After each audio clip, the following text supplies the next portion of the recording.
kita sampai ke sulul qudsi. Ya. Bismillahirrahmanirrahim. Assalamualaikum warahmatullahi taala wabarakatuh. Alhamdulillahirabbil alamin, wassalatu wassalamu ala sayyidil mursalin wa ala alihi wa sahbihi wa man tabi'ahum bi ihsanin ila yaumiddin.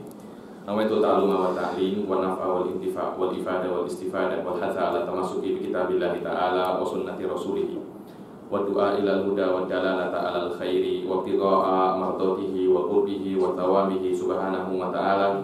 Allahumma faqihna fid din wa 'allimna ta'wil. Rabbi shrah li sadri wa yassir li amri wahlul 'uqdatam min lisani yafqahu qawli waj'al li waziran min ahli.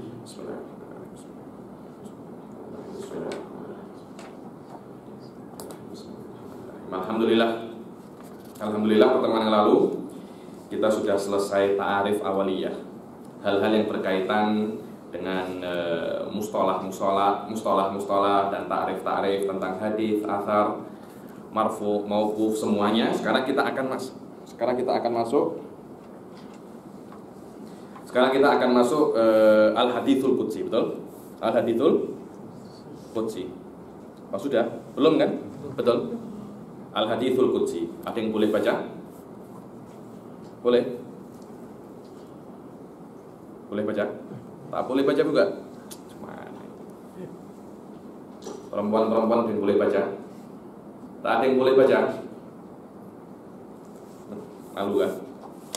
Bismillahirrahmanirrahim. Al-hadithul qudsi. Al-hadithul qudsi nisbatun ilal qudus. Di dalam hadis ada yang namanya hadithul qudsi. Apa sebenarnya hal yang kena kita bahas di dalam hadithul qudsi? Dia sedikit berbeza dengan hadis-hadis biasa, tapi dia juga bukan Quran, tetap di dalam kategori dia itu qudsi. Apa itu? Pertama kita kena tahu apa itu Quran. Quran itu adalah lafaz yang diturunkan oleh Allah kepada Rasul sallallahu alaihi wasallam melewati malaikat Jibril. Apa yang membuat Al-Qur'an itu spesial? Yang membuat Al-Qur'an itu spesial, lafadznya direct daripada Allah. Dia tak macam hadis. Di dalam Al-Qur'an yang membuat, yang menata, yang mengatur lafadznya itu direct Allah Subhanahu wa ta'ala. Oleh Allah diturunkan ke malaikat Jibril, oleh Jibril diturunkan kepada Rasul sallallahu alaihi wasallam, tidak dirubah satu huruf pun. Berbeza dengan hadisul qudsi. Hadisul qudsi ini apa? Dia hadis yang diriwayatkan oleh Rasul sallallahu alaihi wasallam direct daripada Allah. Dia mirip dengan Al-Quran, akan tetapi yang membedakan antara hadis qudsi dan Al-Quran, lafadznya bukan dari Allah, lafadznya daripada Rasul sallallahu alaihi wasallam. Maknanya sama. Makna yang Allah inginkan juga sama dengan makna yang Rasul inginkan. Cuma lafadznya bukan daripada Allah. Lafadznya diatur sendiri oleh Rasul sallallahu alaihi wasallam. Karena lafadznya itu dari Rasul, akhirnya level kehebatan penataan lafadz tak sehebat Al-Quran. Al-Quran ini ada unsur mukjizat. Hadits qudsi tak ada unsur mukjizat. Jadi orang nak buat lafadz macam hadis qudsi boleh, tapi nak challenge lafadz Al-Quran tak boleh. Itu saja. Yakni kalau seumpamanya Rasul sallallahu alaihi wasallam nak challenge orang, barang siapa yang boleh buat hadis macam hadis ini, mungkin akan banyak orang boleh buat. Akan tetapi kalau lafadznya Al-Quran tak ada. Sampai sekarang tidak ada satu orang pun yang mampu untuk menandingi lafadz Al-Quran. Itulah yang membedakan antara hadis qudsi dan Al-Quran. Adapun berbezaan dengan hadis biasa ini Rasul tidak meriwayatkan dari Allah. Akan tetapi Rasul cakap sendiri dengan adanya kejadian atau Rasul ditanya ditanya. Jadi ada 3, Al-Quran, hadis qudsi, hadis biasa. Al-Quran, lafaz dan maknanya daripada Allah. Hadis qudsi, maknanya daripada Allah, lafadznya macam mana? Allah mengatakan, ya Rasulullah, lafadznya engkau atur sendiri, macam mana engkau buat, terpulang kepada engkau. Yang penting maknanya tak berubah. Hadis qudsi, lafadznya dan maknanya dari Rasul Shallallahu Alaihi Wasallam, dan Rasul tidak meriwayatkan hadis itu daripada Allah Subhanahu wa Ta'ala. Hadis qudsi juga kadang-kala dikatakan al-haditsu rabbani. Di sini ada sebuah, nanti kalau kita masuk lebih dalam lagi akan ada sebuah khilaf apakah Rasul diperbolehkan untuk membuat hukum sendiri. Apa? Qul atiullaha wa atiur rasul. Di sebagian ayat lagi dikatakan qul atiullaha wa rasul. Kadangkala atiunya ini diulang 2 kali. Kadangkala cuma 1 kali. Karena diulang 1, karena ada yang mengamati di beberapa ayat diulang 2 kali, maka beberapa ulama usuliyun mengatakan bahwasanya diperbolehkan Rasulullah itu diserahkan oleh Allah hukum syariat tanpa direct amik daripada Allah. Maknanya, ya Rasulullah, apapun yang keluar daripada engkau itu adalah hukum syariat. Kenapa? Karena pada diri Rasul ada yang namanya ismah. Yang namanya apa? Ismah. Ini hanya khusus untuk Rasulullah saja.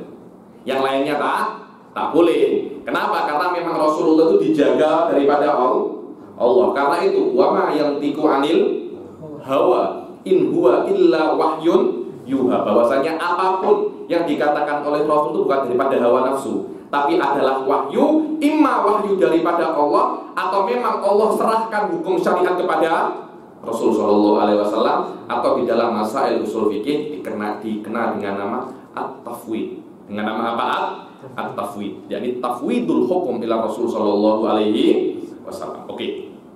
Inilah perbedaan antara 3 hal. Hadis Rabbani tentang antara Al-Quran, hadis qudsi dan hadis biasa. Al-hadisul qudsi boleh baca? Hah? Boleh baca? Tak boleh baca? Boleh baca tak? Coba baca. Boleh minta air kosong? Silakan.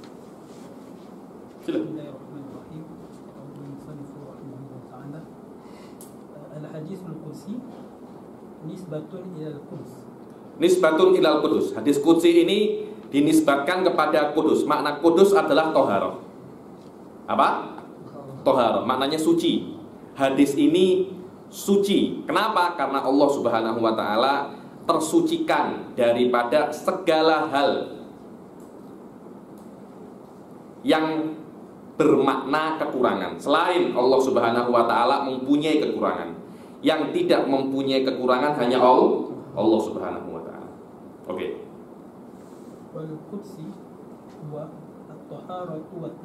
Dan kudus adalah at-taharah wa tanzih, suci. Ayo. Wa yutlaqu alaihi al-hadithi al-ilahi nisbatun lil ilah. Dan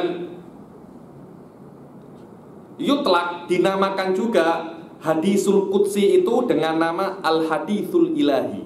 Al-hadithul ilahi. Kenapa?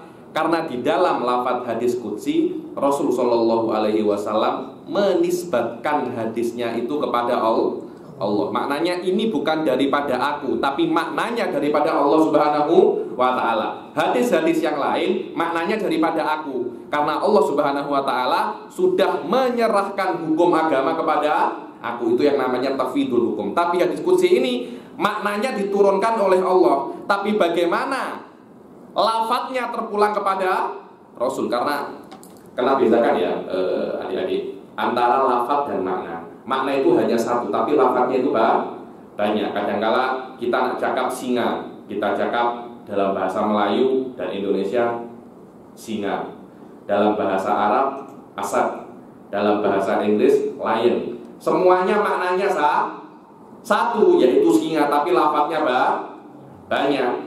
Ketika makna satu, lafadz banyak, maka Rasul SAW diserahi oleh Allah bagaimana cara mengungkapkan makna yang datang daripada Allah. Hal seperti itu dinamakan hadisul qudsi atau hadisul ilahi atau hadisul rabbani. Ayo. Al-haditsul rabbani nisbatun li Rabbi jalla wa ala. Sama. Kadang-kadang dinamakan juga hadisun rabbani karena hadis ini dinisbatkan kepada Allah Subhanahu wa taala. Ayo. Kata-kata Rabb maknanya pemilik, paham ya? Alhamdulillahi rabbil alamin. Rabba yarubbu maknanya memiliki. Di dalam riwayat lain, di dalam dictionary juga dikatakan mendidik. Rabba yarubbu tarbiyah. Rabba yarubbu apa? Tarbiyah. Rabba yurabbi tarbiyah. Rabb sendiri malik. Kata-kata Rabb diambil dari kata tarbiyah, yang mana Allah Subhanahu wa taala mendidik alam semesta ini. Apa itu mendidik? Bagaimana kita itu menyampaikan orang yang kita didik sedikit demi sedikit kepada kesempurnaannya. Dan Allah Subhanahu wa taala mendidik alam semesta ini agar alam semesta ini mencapai kesempurnaannya. Allah Subhanahu wa taala mendidik manusia ini untuk mencapai kesempurnaannya. Bagaimana Allah mendidik manusia? Dengan cara menurunkan syariatnya. Maknanya kalau kalian mengamalkan syariat Allah, mengamalkan hukum Islam dengan sholat, puasa, zakat, dan semua Anda lakukan, sikit demi sikit Anda akan mencapai kesempurnaan. Kalau Anda melakukan maksiat, zina, minum arak, hal-hal yang dilarang oleh Allah, maka kesempurnaan itu sikit demi sikit akan menjauh daripada Anda. Itulah kenapa Allah Subhanahu wa taala dikatakan murabbi. Ayo. Wa huwa fil istilahi ma adafahu Rasul sallallahu alaihi wasallam wa asnadahu ila rabbih azza wa jalla min ghairi al-Qur'an. Wa huwa fil istilah, adapun hadis qudsi itu di dalam istilah adalah apa-apa yang dinisbatkan atau disandarkan oleh Rasul Shallallahu Alaihi Wasallam kepada Allah Subhanahu Wa Taala tanpa selain Al-Quran. Rasul Shallallahu Alaihi Wasallam di dalam di dalam hadis-hadis biasa, Rasul tidak menisbatkan perkataannya kepada Allah. Akan tetapi Rasul itu oleh Allah diberi sebuah kekuatan. Kekuatan ini yang bernama nubuwah. Imam Ghazali di dalam Al-Munqidh Minadh Dhalal mengatakan bahwasanya yang namanya nubuwah, kenabian itu adalah sixth sense, indera keenam, yang mana dengan adanya nubuwah ini segala panca indera yang 5 itu akan semakin kuat, akan semakin kuat. Dengan adanya indera keenam ini, Rasul Shallallahu Alaihi Wasallam boleh menerima hal-hal, perkara-perkara daripada malaikat dan daripada Allah. Dengan adanya indera keenam ini, Rasul mempunyai kekuatan untuk terus berbuat taat dan untuk terus menghindari maksiat. Dan Rasul Shallallahu Alaihi Wasallam mempunyai kekuatan untuk jarang sekali salah. Kalau terjadi salah pun ditegur direct oleh Allah Subhanahu wa taala. Karena itu Allah itu macam mana ya? Tenang kalau kita ini guru, saya tenang kepada murid saya. Insya Allah dia tak akan salah, dia tak akan buat kacau. Macam itulah bagaimana Allah kepada Rasul Shallallahu Alaihi Wasallam. Karena itu Rasul menghukumi direct daripada Rasul Shallallahu Alaihi Wasallam. Bila-bila Rasul berbicara atau menghukumi dengan menisbatkan hukumnya dan perkataannya kepada Allah. Walaupun itu bukan Al-Quran, berbeda dengan Al-Quran ya. Kalau Al-Quran itu pasti mengatakan qala ta'ala.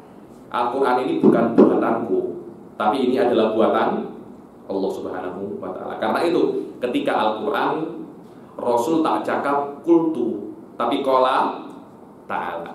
Berbeda dengan hadisul qudsi. Hadisul qudsi lafadznya daripada aku, tapi maknanya daripada Allah. Hadis biasa lafadznya dari aku, maknanya pun dari aku, tapi makna yang aku berikan tidak mungkin salah, karena Allah sudah jamin. Allah sudah jamin, Allah sudah waranti. Allah macam nak cakap apapun yang dikatakan orang ini pasti benar. Ayo. Wa asnadahu ila rabbih azza wa jalla min ghairil Qur'an mithaluhu. Ayo. Qala Rasulullah sallallahu alaihi wasallam, qala Allah tabaraka wa ta'ala. So, tengok. Qala Rasulullah sallallahu alaihi wasallam, qala Allah tabaraka wa ta'ala. Rasul mengatakan qala Allah tabaraka wa ta'ala, padahal ini bukan Al-Qur'an, tapi Rasul mengatakan qala Allah tabaraka wa ta'ala. Apa yang dikatakan oleh Allah Subhanahu wa ta'ala? Ya ibadi, inni haramtu al-zulmi ala Bukan nafsi. zulmi, zulma maf'ul ayuhan nas. Ya ibadi, inni haramtu zulma ala nafsi wa ja'altahu bainakum muharraman fala tadzalamu. Fala tadha. Jadi, tengok. Lihat apa yang diriwayatkan oleh Rasul sallallahu alaihi wasallam daripada Allah. Ya ibadi, inni haramtu dzulma ala nafsi wa ja'altuhu bainakum muharraman fala tadzalamu. Lafaz ini kalau kita nak compare dengan Al-Qur'an, tak selevel dengan Al-Qur'an. Coba Anda nak tajwidkan ini. Ya ibadi inni, tak boleh. Apa ya? Level balaghah lafaz ini tak selevel dengan Al-Qur'an. Kenapa? Karena yang membuat ini bukan Allah, tapi Rasul sallallahu alaihi wasallam. Jelas ilmunya Rasul tak macam ilmunya Allah. Hati-hati, nanti ada orang yang cakap ilmunya Rasul adalah ilmunya Allah, iradahnya Rasul adalah iradahnya Allah. Ini orang tak tahu apa dia cakap. Orang tak tahu apa dia cakap. Rasul itu makhluk, Allah itu Khalik.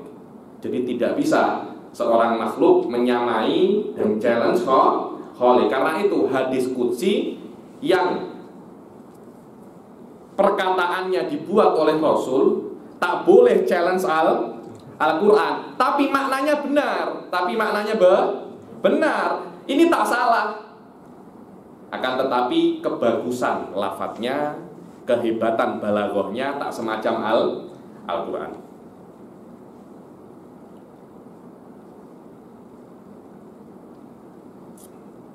Tengok ya.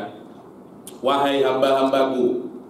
Tak mungkin Rasul mengatakan umat muslim ini hambanya. Umat muslim ini umatnya, bukan hambanya. Kita ini hambanya siapa? Allah. Hambanya Allah, kita ini bukan hambanya Rasul. Rasul itu adalah nabi kita. Kita tidak menyembah Rasul, kita menyembah. Betul apa tidak? Ini Habib ini tak cinta Rasul. Bukan saya tak cinta Rasul. Memang mazhab kita ahli sunnah semacam itu. Rasul adalah pemimpin kita, Rasul adalah nabi kita, tapi kita menyembah Allah, kita tidak menyembah Rasul. Kita menyembah Rasul, apa beza kita dengan Nasrani? Bukankah Nasrani menyembah Nabi Isa? Ya ibadi, wahai hamba-hambaku. Maknanya siapa yang cakap ini? Allah kan? Wahai hamba-hambaku, aku mengharamkan kedzaliman di antara kalian. Dibilang, inni haramtu dzulma ala nafsi. Aku mengharamkan zalim atas diriku. Nah ini berbeda maknanya ya. Haramtu dzulma ala nafsi maknanya macam ini. Aku mengatakan dan aku berjanji pada kalian, orang yang beribadah akan masuk surga. Bukan karena Allah wajib memasukkan kita ke dalam surga, tapi Allah berjanji. Kalau Allah tak berjanji pun tak apa-apa. Tapi Allah berjanji kepada kita, barang siapa berbuat pahala, berbuat taat, maka aku akan masukkan dia ke dalam surga. Barang siapa berbuat maksiat, aku akan masukkan dia ke dalam neraka. Kalau aku langgar itu, maknanya aku sudah mengingkari janjiku. Macam itu. Aku sudah mengingkari janjiku. Orang yang mengingkari janji itu pembohong. Allah Subhanahu wa ta'ala tidak berbohong. Karena itu aku mengharamkan kedoliman. Maknanya kalau ada orang berbuat taat, dia tak akan masuk neraka. Kalau aku masukkan orang yang taat ke neraka, maknanya aku mengingkari janjiku. Karena itu engkau wahai umatku juga jangan dolim. Seperti aku mengharamkan dolim atas diriku, aku juga mengharamkan kedoliman atas kalian. Jangan kalian itu saling mendolimi satu sama lain. Akan tetapi pengharaman Allah dalam kedoliman tak seperti makna pengharaman Allah kedoliman kepada makhluknya. Paham ya? Maknanya aku meletakkan sebuah hukum kepada kalian, ini haram. Tapi makna Allah mengharamkan kedoliman atas dirinya, maknanya Allah berjanji akan memasukkan surga ke orang yang taat dan memasukkan neraka orang yang maksiat. Allah tak akan ingkari itu, karena kalau Allah mengingkari, di dalam akidah akan menjadi problem. Jadi, wa qaulu sahabi mathalan, silakan.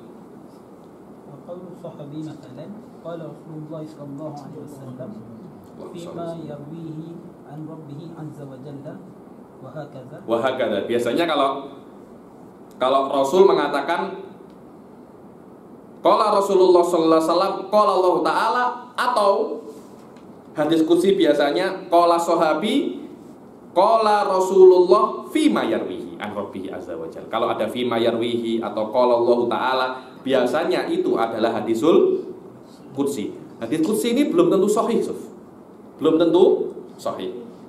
Ada yang sahih, ada yang hasan, ada yang dhaif. Jadi belum tentu dia itu hadisul qudsi terus harus sahih. Hukum sahih dhaifnya sama seperti hadis-hadis biasa. Akan tetapi kalau ada kata-kata qala Allah taala, maknanya itu hadisul qudsi. Ayo. Terus kenapa dikatakan al hadisul qudsi? Jelas dikatakan hadis karena itu adalah perkataannya Rasul. Kenapa dikatakan qudsi? Karena Rasul menisbatkan kepada Allah. Karena Allah itu munazzah dan muqaddas, tersucikan daripada segala kekurangan yang ada di dalam makhluk. Kita ini ada kekurangan. Makhluk semulia apapun masih ada kekurangan. Berbeza dengan Allah Subhanahu wa ta'ala. Makhluk apapun ada awal, minimal ada awalnya. Jangan percaya ada yang mengatakan Nur Muhammad itu qadim. Itu bukan mazhab ahli sunnah. Tengok di dalam Maulid Al-Habsyi sing tudura, akhbirni an awwala syai'in khalaqahullah. Khabari aku hal pertama yang diciptakan oleh Allah. Apa katanya? Nur Muhammad sallallahu alaihi wasallam, itu yang benar. Maksudnya perkataan ini, hadis ini tidak bertentangan dengan mazhab ahli sunnah. Hal makhluk yang pertama kali diciptakan adalah Nur Muhammad sallallahu alaihi wasallam. Sebagian orang salah paham mengatakan Nur Muhammad itu qadim, sama seperti zat ilahi. Itu salah.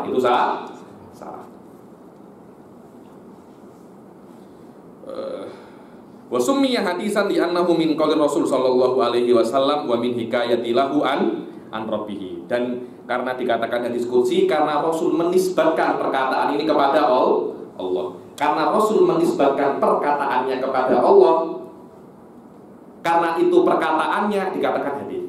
Karena dinisbatkan kepada Allah dikatakan apa? Qudsi. Dikatakan apa? Qudsi. Makna qudsi adalah yang maha suci daripada segala kekurangan. Ayo Pak. Wa summiya qudsiyan. Summiya qudsiyan li'annahu usnida ila ar-rabbi jalla wa ala min haitsu innahu al-mutakallimu bihi wal munshi'u lahu wa huwa munazzahu an kulli ma la yali.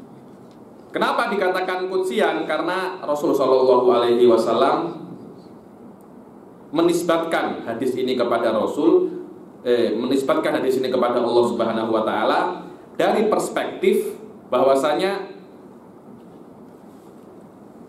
hadis ini menunjukkan kepada Allah Subhanahu wa taala dan Allah menyuruh Rasul untuk menyampaikan maknanya. Untuk menyampaikan maknanya. Ketika Allah menurunkan maknanya, Allah mengatakan, berfirman kepada Rasulullah, wahai Muhammad, wahai kekasihku, wahai Rasulullah, sampaikan makna ini. Itulah maknanya insya'ul makna. Kemudian lafadznya macam mana? Terpulang kepada engkau. Hal ini agar tidak terjadi kerancuan dan percampuran antara hadis qudsi dan Al-Quran. Karena itu, yang bukan Al-Quran walaupun daripada Allah dikatakan hadisul qudsi. Kalau sama-sama dikatakan Al-Quran, nanti akhirnya hadis qudsi dimasukkan di dalam Al-Quran. Akhirnya Al-Quran tidak murni lagi. Sebagian perkataan Rasul, sebagian perkataan Allah. Wallahu a'lam. Ayo. Wa min ma'rifati haqiqat al-hadits al-qudsi yadhharu al-farqu bainahu wa bainal Qur'ani wal hadits an-nabawi. Dibilang dan dari setelah kita mengetahui hakikat daripada hadisul qudsi,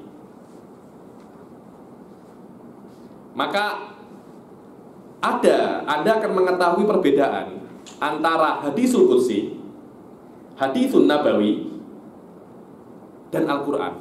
Sudah saya dari penjelasan saya tadi saya sebutkan ada perbedaannya. Hal yang paling penting antara hadisul qudsi, hadisun nabawi, dan Al-Quran. Saya ulangi lagi. Al-Quran lafaz dan maknanya diturunkan direct daripada Allah. Allah, malaikat Jibril, Nabi. Tidak ada yang dirubah satu huruf pun. Hadisul qudsi maknanya daripada Allah, lafadznya daripada Rasul. Hadisun nabawi makna dan lafadz daripada Rasul. Wadah ya? Jika bukan hadisun nabawi, perkataan Nabi, bukan perkataan Allah. Maknanya hadis ini dinisbatkan kepada Rasul, bukan kepada Allah. Lafadz dan maknanya daripada Nabi. Wallahu a'lam. Ayo. Al-farqu, ada yang tanya pasal ini? Al-farqu bainal hadits al-qudsi wal Qur'an. Infaradal Qur'an bimazaya wa khasa'isa laysat litilkal ahadits. Al-farqu bainal hadisil qudsi wal Qur'an. Perbedaan antara hadis qudsi dan Qur'an. Dibilang infaradal Qur'anu bimazaya wa khasa'isa laysat litilkal ahadits. Dibilang ada perbedaan antara Quran dan hadis qudsi. Salah satunya adalah apa yang saya sebutkan tadi itu, yaitu Quran lafaz dan maknanya daripada Allah. Hadis qudsi maknanya daripada Allah, lafaznya daripada Rasul. Apakah ada perbedaan yang lain antara hadis qudsi dan Quran? Ada. Karena itu Sayyid Muhammad bin Alawi Al-Maliki mengatakan bahwasanya bimazaya wa khasa'isa, dengan lafaz jamak. Mazaya ada beberapa keistimewaan dan khususiyah yang ada di dalam Al-Quran tapi tidak ada di dalam hadis qudsi. Apa itu? Silakan. Wa hiya tasawwurul farqi bainahu wa bainal hadithi wa hiya. Ayo silakan. Awalan Al-Quran mu'jizatun baqiyatun ala marri dhuhuri mahfuzi min at-taghyir wa at-tabdil. Mutawatirul lafzi fi jami'i kalimatihi wa hurufihi wa uslubihi. Dibilang Al-Quran, kalau Anda mengetahui khususiyah dan keistimewaan Al-Quran daripada hadis qudsi, maka keistimewaan itu akan menjadikan Anda membezakan apa itu Al-Quran, apa itu hadis qudsi. Wahiyya tusawwirul farqa bainahu wa bainal hadits. Apa itu khosais yang ada di dalam Al-Quran dan tidak ada di dalam hadis qudsi? Kami nak mengetahuinya agar kami bisa membezakan antara apa itu Al-Quran dan apa itu hadis qudsi. Salah satunya apa yang sudah saya sebutkan tadi, terus saya ulangi, agar semakin paham. Salah satunya apa yang sudah saya sebutkan tadi, Al-Quran, lafaz dan maknanya daripada Allah. Hadis qudsi, lafaznya daripada Rasul, maknanya daripada Allah. Sekarang Sayyid Muhammad akan mula menyebutkan satu persatu. Beliau menyebutkan 8. Apa yang pertama? Al-Quran itu mukjizat. Al-Quran itu apa? Mukjizat. Hadis qudsi bukan mukjizat. Apa itu mukjizat? Mukjizat adalah perkara yang luar biasa, yang mana perkara yang luar biasa itu sebagai dalil kenabian Rasul Shallallahu Alaihi Wasallam 1400 tahun untuk menjatuhkan Islam, untuk membatalkan Islam itu mudah sebenarnya. Rasul challenge, adakah yang boleh buat satu surat macam Al-Quran? Kalau ada, Al-Quran batal. Kalau ada, Islam itu salah, Islam itu dusta.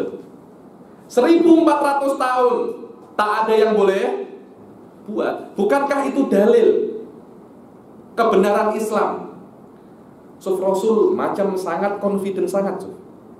Ini Al-Quran, ini Al-Quran. Nah, Al-Quran ada 114 surat. Tak payah Anda buat 114 surat. Tengok surat yang paling pendek, buat macam itu. Kalau Anda boleh, saya pencen jadi nabi. Saya pencen jadi nabi. 1400 tahun. Miliaran orang sudah lahir. Dari orang yang paling pandai sampai orang yang paling bodoh. Nak challenge Al-Quran, Rasul silahkan. Nak sendiri atau nak berkongsi, silahkan. Saya confident, engkau berkongsi pun, profesor bahasa pun, dari kampus manapun, penyair terhebat sampai manapun, nak buat satu surat yang paling pendek dalam Al-Quran tak boleh, tak akan boleh. Bayangkan, tak ada, sampai sekarang tak ada, sampai sekarang tak ada. Dan Rasul confident, kalau ada yang boleh buat, maknanya saya bohong. Maknanya Islam itu dusta. Islam itu bohong. Sampai sekarang tak ada yang boleh buat. Ada yang berusaha. Ada yang berusaha. Di antaranya Musailamah Al-Kadzdzab. Musailamah Al-Kadzdzab buat surat tandingan Inna a'tainakal kautsar. Saya tengok suratnya tertawa saya. Al-wabar, al-wabar. Kangguru. Macam-macam. Orang-orang yang tengok, apa? Orang yang mendengar surat itu cakap ke Musailamah, dulu saya nak percaya anta ini nabi. Setelah Anda buat syarat buat surat ini, saya percaya Anda itu pendusta. Tak mungkin surat Anda al-wabar boleh challenge surat Inna a'taina kal kautsar. Levelnya terlampau jauh. Karena itu Al-Quran ini mukjizat, dan ini adalah mukjizat yang paling sempurna daripada mukjizat nabi-nabi yang lain. Ini adalah salah satu tanda kebesaran Rasul Shallallahu Alaihi Wasallam. Tapi ulama mutakallimin, di antaranya Imam Fakhruddin Ar-Razi, mengatakan Al-Quran itu bukan dalil terkuat kenabian Rasul, bukan. Kenapa? Karena tidak semua orang faham bahasa. Kalau ada itu siapa? Ustazah Nadhira, master dalam lugah. Coba sebutkan apa bahasa, kecantikan bahasa di dalam surat Al-Fil. Dia tak akan bisa. Saya tak boleh lah kalau orang-orang Jordan cakapnya, saya ini sangfur. Makna sangfur ini murid baru. Saya tak boleh. Tak semua orang faham lugah, tak semua orang faham bahasa. Karena itu dalalah Al-Quran ini tak terlampau kuat. Terus ya Imam Razi, apa tanda kenabian Rasul yang paling kuat? Tanda kenabian Rasul yang paling kuat adalah kehidupannya. Dari mulai baby sampai beliau meninggal. Yang mana tanda kenabian itu sangat banyak sekali. Mulai kelahirannya macam mana, tahun beliau dilahirkan macam mana, hari beliau dilahirkan macam mana, ketika beliau masa kecil bagaimana, diasuhnya macam mana, ketika beliau remaja. Ini sikit macam benang. Kalau satu dipatahkan mudah, dua semakin susah, tiga semakin susah. Ada 1000 benang bersama-sama, Anda tak akan bisa patahkan. Itulah dalil terkuat kenabian Rasul. Karena itu ada beberapa orang mengatakan bahwasanya Rasul itu ketika masa kecilnya macam orang biasa saja, macam saya, macam Anda. Orang yang cakap macam ini, dia tak pernah baca sejarah. Dia tak pernah baca sejarah. Rasul mulai kecil sudah dibuat istimewa agar ketika beliau mengaku nabi, umur 40 tahun, tak ada orang yang ragu. Loh, kalau orang macam saya masih pergi ke mall, masih jalan-jalan, masih main Facebook, masih main WhatsApp. Bila-bila ketika baby, ketika masih kecil, main apa itu? Yang bulat-bulat itu namanya apa? Guli. Apa? Guli. Guli. Masih main guli. Ketika masih kecil tak tutup aurat. Tiba-tiba umur 40 tahun saya mengaku nabi. Anda akan ketawa, mengaku nabi. Dulu main kelereng, main apa?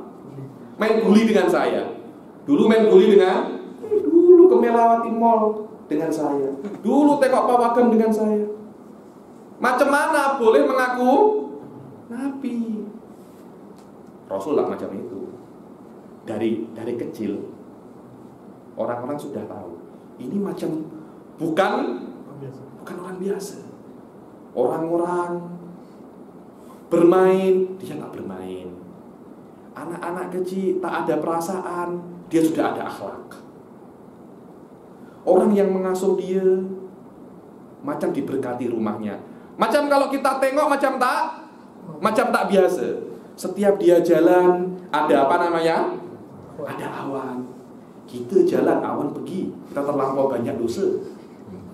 Tapi Buddha ini ketika berjalan awan selalu mengikuti. Apa yang dia pegang berkah. Mulai kecil tak pernah berbohong. Buddha kan dia berbohong kan? Minta uang, nak beli apa? Beli buku, ternyata beli coklat. Nanti sikit besar sikit, minta uang, nak beli apa? Beli nasi lemak, ternyata beli top up pulsa untuk main game online. Jadi kita ini sering berbohong. Adakah orang sampai 40 tahun tak pernah berbohong? Orang semua suka, orang semua hormat. Tiba-tiba umur 40 tahun mengaku nabi. Memanglah berhaklah, pantas. Memang dia itu adalah nabi. Karena itu masa kecilnya tak biasa. Padahal orang-orang Yahudi cari-cari dia. Allah tak sembunyikan dia. Ya'rifunahu kama ya'rifuna abna'ahum. Allah tak sembunyikan dia.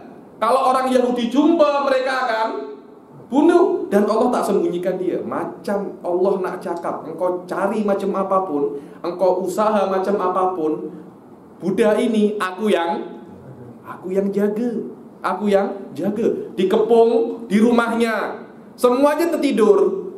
Sebelum tidur, ketika mereka tidur, Rasulullah ambil pasir. Kepalanya diletak pasir sikit-sikit. Bangun-bangun, kok ada pasir? Maknanya Allah jaga dan Allah yakin mereka tak akan boleh bunuh Rasul sallallahu alaihi wasallam. Itu menunjukkan memang orang ini dari awal nak jadi nabi. Jadi tak ada salah kalau orang itu cakap bahwasanya Rasul sallallahu alaihi wasallam itu macam orang biasa. Rasul macam orang biasa, engkau macam orang biasa. Karena engkau memang orang, bukan macam lagi, memang biasa. Rasul tak macam orang biasa. Kalau Rasul macam orang biasa, niscaya ingkarnya Abu Lahab itu benar.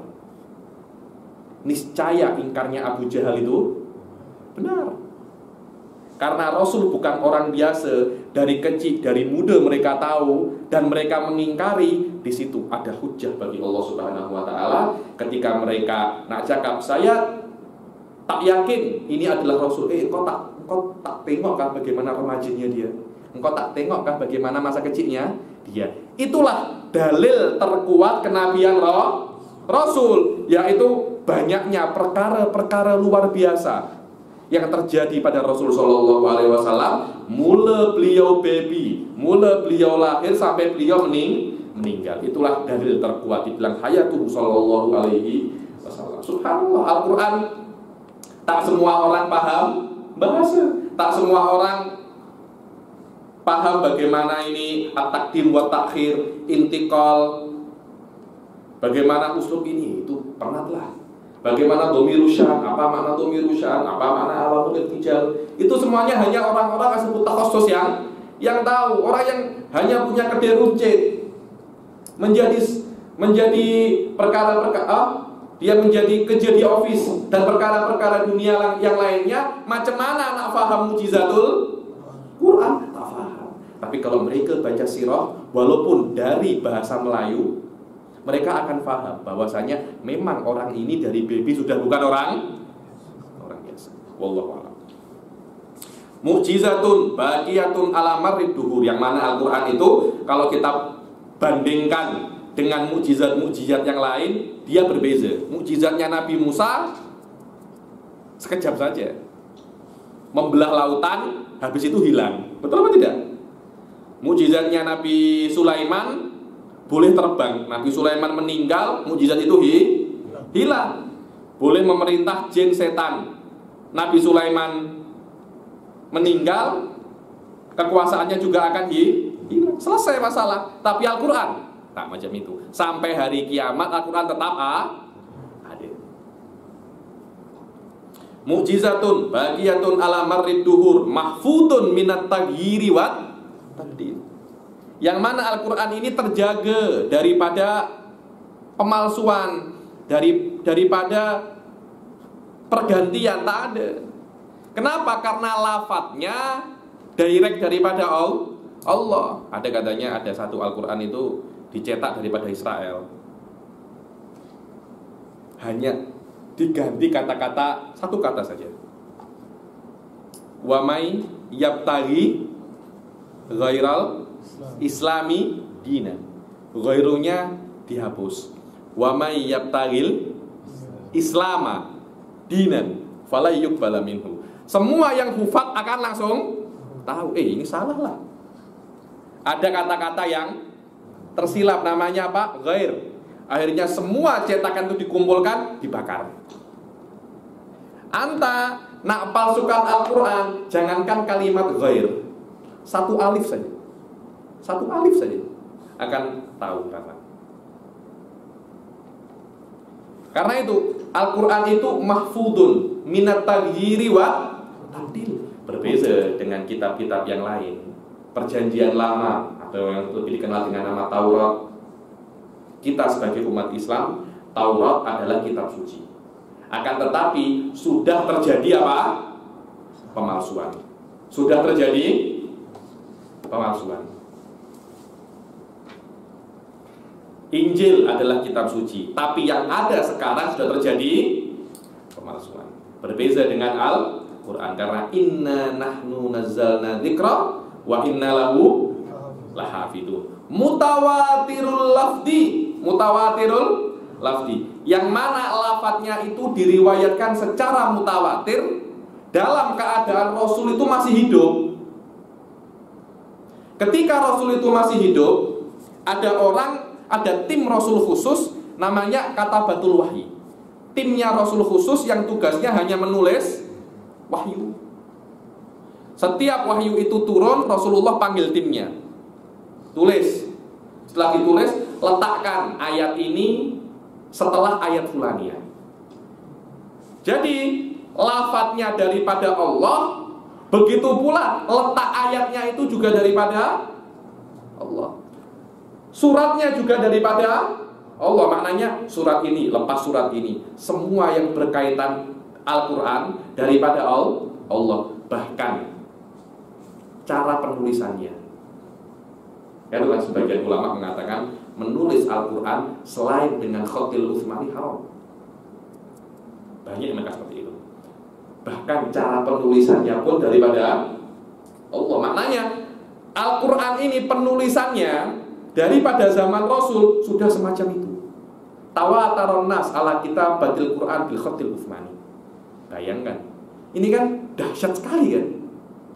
Lafadznya, peletakannya, dan diriwayatkan dan ditulis ketika Rasul masih hidup. Injil itu ditulis 300 tahun setelah Nabi Isa itu wafat. Maknanya kan apa ya? Potensial untuk dirubah sangat besar.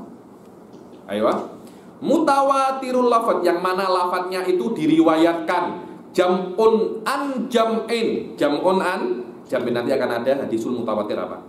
Fi jami'i kalimatihi, di dalam jami' kalimatihi, wa hurufihi wa uslubihi, hurufnya dan uslubnya. Apa itu uslubnya? Cara bacanya. Ada yang cara bacanya itu tartil, ada yang hadr, ada yang macam-macam. Semua itu mutawatir.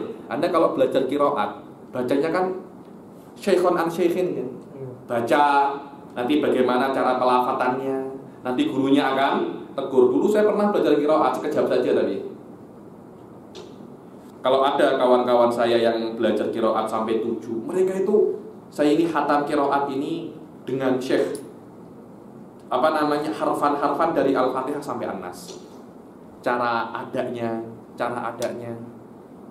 Kalau kita tak yang payah-payah lah, minimum Al-Fatihah, kena belajar dengan syekh. Kalau ada waktu sedikit banyak, juz amma. Juz amma itu dihafal, kena dihafal. Kalau ada waktu sedikit banyak lagi, Al-Baqarah. Kalau Anda memang nak tahassus Quran, ya memang kena semua, semua itu. Yaitu untuk orang-orang yang ashabut takhassus. Mutawatirul lafdi fi jami'i kalimatihi wa hurufihi wa uslubihi. Berbeda dengan hadis qudsi. Kadang hadis qudsi itu diriwayatkan dengan makna. Makna. Dan hadis qudsi tidak mutawatir. Sudah saya katakan, hadis qudsi itu ada yang sahih, ada yang hasan, ada yang dhaif. Dan tidak ada lafaz ada itu ini tak boleh macam